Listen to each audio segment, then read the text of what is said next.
Этот проект я придумала сама, поскольку у меня мать, одна из матерей-героинь, 13 героинь нашего наследия, и поэтому я считаю своим долгом внести свой вклад в создание этого проекта. Как он будет выглядеть? Расскажи, пожалуйста.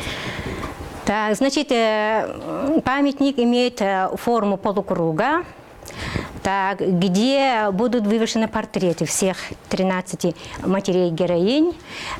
Так, и слева мы планируем нарисовать орден «Мать-героиня». Так, дальше будут вазы или клумбы со цветами. И самое главное, мы хотим, чтобы были посажены молодые березки. 13 берез как символ продолжения рода матерей.